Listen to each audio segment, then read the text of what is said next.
get here early. There's usually plenty of picnic spots available if you come within the first couple of hours of opening. I'd say get here early. We recommend coming later in the day and in the middle of the week, so you skip some of the lines of the weekend.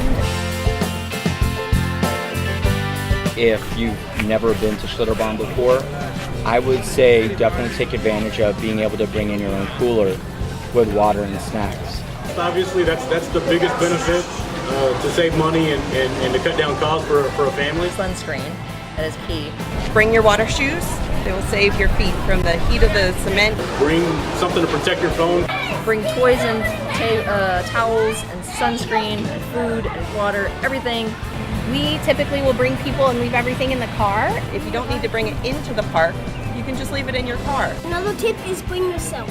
Bring yourself and a good attitude, right?